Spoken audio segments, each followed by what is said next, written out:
ইসরায়েলের দুই ব্যক্তি পরস্পর বন্ধু ছিল। একজন সাধারণ এবং অপর ব্যক্তি গুণাগার।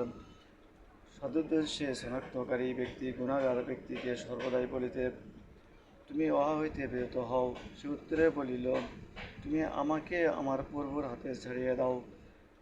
এমন একদিন সেই সাধক সেই পাপীকে এমন কোনো পাপ লিপ্ত দেখিল, যা তার কাছ থেকে অত্যন্ত মারাত্মক বলিয়া বোধ হয়ে রইল। আবার সে বলিল, তুমি পাপ হইতে বিরত হও। তখন সে উত্তরে বলিল, তুমি আমাকে আমার প্রভুর হাতে ছাড়িয়ে দাও। তোমাকে কি আমার ওপর দারোগা করিয়া পাঠানো হয়েছে?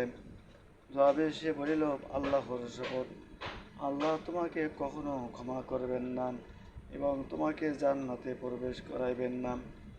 অতঃপর আল্লাহ তাদের নিকট ফেরেশতা পাঠাইলেন, তিনি উভয়ের প্রাণ বাহির করিয়া লইলেন। তারপর দুই ব্যক্তিকে আল্লাহর নিকট একত্রিত করা হইল। তখন আল্লাহ পাক পাপীকে বললেন, তুমি আমার রহমতের বলে জান্নাতে প্রবেশ করো। আর অপর বান্দাকে বলিলেন, তুমি কি আমার বান্দা হইতে আমার রহমত বাধা দিবার ক্ষমতা রাখো? সে বলিল, না, হে আমার প্রভু। আল্লাহ তাকে দোজখে পাঠিয়ে দিলেন। আহমদ, আবু দাউদ ইয়া আবু হুরায়রা রাদিয়াল্লাহু আনহু সূত্রে বর্ণনা করেছেন। এই হাদিসটি সামান্য শাব্দিক পার্থক্য সহকারে উক্ত ইমামদ্বয়ের অন্য সনদেও বর্ণনা করিয়াছেন। হাদিসে কুচ্ছি সরাসরি আলোচনা। এখানে স্পষ্ট ব্যাখ্যা হচ্ছে যে আমি কাউকে বলতে পারবো না যে আল্লাহ আপনাকে ক্ষমা করবেন না, আল্লাহ আপনাকে জান্নাত দেবেন না।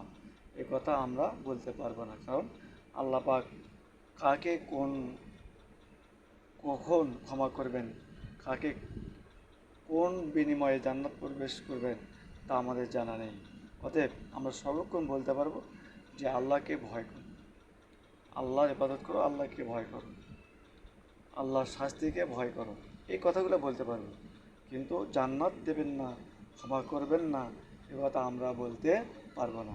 এই কথা বলার কারণেই ওই ব্যক্তি তার বান্দা হয়েও তাকে জাহান্নামে যেতে হলো। আল্লাহ পাক আমাদেরকে জাহান্নাম থেকে হেফাজত করুক। আমিন।